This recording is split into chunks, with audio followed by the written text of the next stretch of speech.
Shalom and welcome to 2 Minutes of Torah. This year is entitled, At Times God Paskined for Us, Part 2. In the first year we discussed the concept, does God paskin for us? So a person not familiar with the topic was like, what do you mean? He gave us the whole Torah. He paskins, he tells us what to do. I'm not talking about the general Torah. He gives us the 613 mitzvahs, he told us what the halacha is. But when it comes to that, of course, that he gave us the Torah.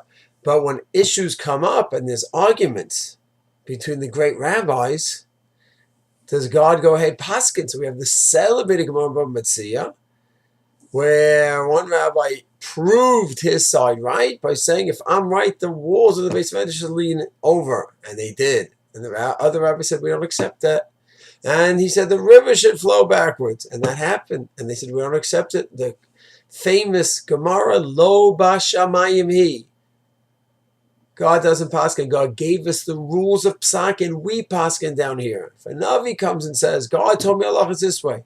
No, we paskin. However, there are times that God paskins. So when it's not a technical halachic argument. So for example, what will be in the days of the Mashiach? Will the lamb and the lion, the wolf live together or not? What exactly is the order?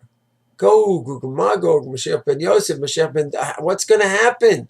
So the Rambam says in the last chapter of Malachim of Mishnah Torah, Lo yodim dvarim elu, we don't know it until it happens. Meaning in historical questions, prophecy, God will paskin. We will not paskin whether one during the Messianic era should get out of his car and go pat the lions in the Ramat Gan Zoo. It's not so do we go like the Rambam right, but let's just see what happens. Don't get out till you see there's a change in the nature. So God will paskin that. And there are other times too that God paskins, even nowadays.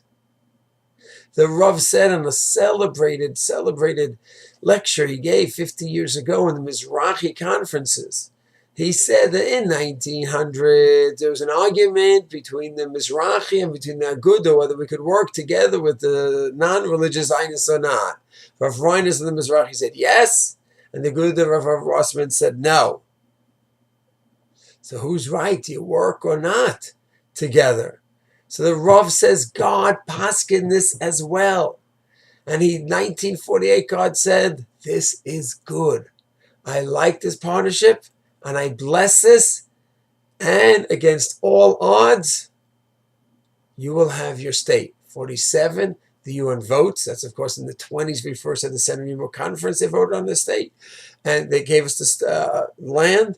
Then the Balfour Declaration a few years later, and then 47, the vote with Russia siding with us, and then we won the war. The Rav says that's God paskining, because when it comes to a historical event, God does paskin. It's a very bold move. Someone sent that lecture to the Shach. You can imagine his reaction to that. Wasn't pleased, to put it nicely. But that was the Rav on this point. So not only in the future Messianic year, but according to the Rav, even now, historical events, God blesses this approach or that approach.